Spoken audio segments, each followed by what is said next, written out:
எல்லாருக்கும் வணக்கம். இன்றைக்கி நம்ம என்ன பார்க்க போகிறோன்னா சிக்கன் லெக் தந்தூரி. இது வீட்டிலேயே ஈஸி இன்க்ரீடியன்ட்ஸ் வச்சு எப்படி டேஸ்டியாக செஞ்சு கொடுக்குறது, ரெஸ்டாரண்ட் ஸ்டைலில் எப்படி செஞ்சு கொடுக்குறதுன்னு பார்க்கலாம் வாங்க. இதுக்கு நான் ஒரு 3 பீசஸ் போல் சிக்கன் எடுத்துருக்கேன். இதில் லைமு அண்டு கொஞ்சம் சால்ட் போட்டுட்டு ஒரு 1/2 hour விட்டுருங்க. இது ஃபஸ்ட்டு மேரினேட்டு. இது ஊற வச்ச பிறகு இதுக்கு குயிக்காக ஒரு தந்தூரி மசாலா ரெடி பண்ணிடலாம். இது ரொம்ப ஈஸிங்க. வீட்டில் இருக்கிற பவுட்ரு தான், நீங்கள் எல்லாமே இருக்கும்.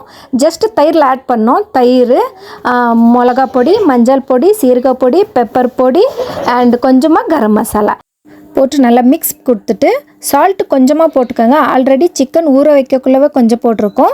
நீங்கள் செக் பண்ணிக்கோங்க. உப்பு எவ்வளோ தேவைப்படுதோ அவ்வளோ மட்டும் போட்டுக்கோங்க. வேறு எந்த வித கலரு அதெல்லாம் எதுவுமே வேண்டாம். நேச்சுரலாக வீட்டில் ஃப்ரெஷ்ஷாக அண்ட் ஹெல்த்தியாக பசங்களுக்கு செஞ்சு கொடுங்க. ரெஸ்டாரண்ட்டில் வாங்குறதுக்கு பதிலாக வீட்டில் இருக்கிற சிம்பிள் இன்க்ரீடியன்ஸை வச்சு நம்ம ரெஸ்டாரண்ட்டில் கொடுக்குற மாதிரி சூப்பரான தந்தூரி ரெடி பண்ணிட்டோம். இது ஒரு 5 hours ஊற வைக்கணுங்க. மேக்ஸிமம் ஒரு 5 மணி நேரம் ஆச்சும் விட்டுருணும். முடிஞ்சால் ஃப்ரிட்ஜில் வச்சிடுங்க.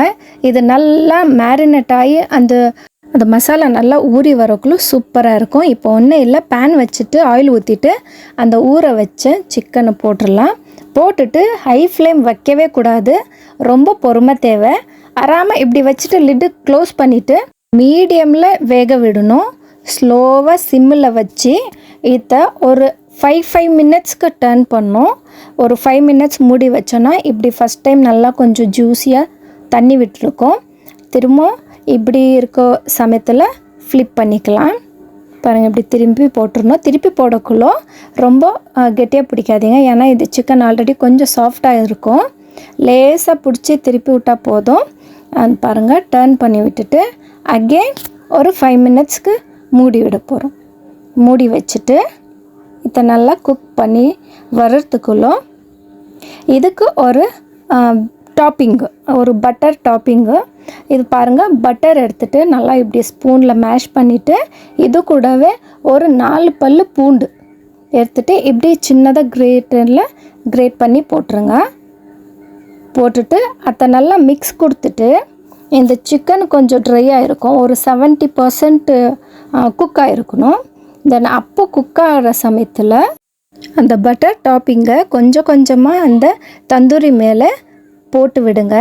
இதுக்கு ஒரு ப்ரஷ் வரும், அந்த சிலிக்கான் ப்ரஷ்ஷு, அது என்கிட்ட இல்லை. ஸ்பூன்லேயே போடுறேன், உங்கள்கிட்ட இருந்தால் அதில் போட்டுக்கோங்க.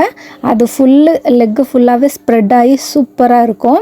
இந்த பட்டரில் ஃப்ரை ஆகக்குள்ளே எக்ஸ்ட்ரா டேஸ்ட் கிடைக்கும். அந்த கார்லிக்கெல்லாம் போட்டு அந்த கார்லிக்கு பட்டரு அந்த சிக்கனோட அந்த மசாலையில் ஃப்ரை ஆகக்குள்ளும் ஸ்மெல்லு அரோமா அவ்வளோ நல்லா இருந்துச்சுங்க. இப்படியே போட்டு திருப்பி ஒரு 3 times இப்படி திருப்பி விடணும். லாஸ்ட்டில் அப்படியே விட்டுறக்கூடாது ஒன் சைடாகவே, ஏன்னா இது 80% குக் ஆகிடுச்சு. இப்போ வரையும் ஜஸ்ட்டு ஃப்ரை தான் ஆயின்னு இருக்குது. இப்படி கொஞ்சம் மேலே பிளாக் வரும், கவலைப்படாதீங்க. பட் டேஸ்ட்டாக தான் இருந்துச்சு சாப்பிட. இதுக்கு பாருங்கள், நான் வேறு எதுவுமே அனல் டைரெக்டாக கேஸ் மேலே காட்டல. அண்ட் இதுக்கு கீ போட்டுட்டு சார்கோலெல்லாம் வைக்குவாங்க, அது கூட நான் பண்ணலை. ஓகே, ஒரு தடவை நான் இப்படி செஞ்சு பார்த்தேன், டேஸ்ட்டு செம்மையாக இருந்துச்சு. ஸோ அந்த தைரியத்தில் தான் நான் சொல்கிறேன், பக்காவாக வந்துச்சு. நீங்களும் இதே மெத்தடில் செஞ்சிங்கன்னா டேஸ்ட்டுக்கு நான் கேரண்டி. கமெண்ட்டில் சொல்ல மறந்துடாதீங்க. கஷ்டப்பட்டு செஞ்சுருக்கேன், ரொம்ப பொறுமையாக. ஒரு லைக் போடுங்க, ஷேர் பண்ணுங்கள், சப்போர்ட் பண்ணுங்கள், சேனலை சப்ஸ்கிரைப் பண்ணுங்கள். இந்த மாதிரி ஈஸி மெத்தடில் எப்படி செய்கிறதுன்னு நான் நெக்ஸ்ட் வீடியோவில் போட போகிறேன். ஸோ உங்கள் எல்லாரோடைய சப்போர்ட் எனக்கு தேவை. பாருங்கள், அவுட்புட் இப்படி வந்துச்சு. நான் இது கூட சிக்கன் ரைஸ் செஞ்சுருந்தேன்.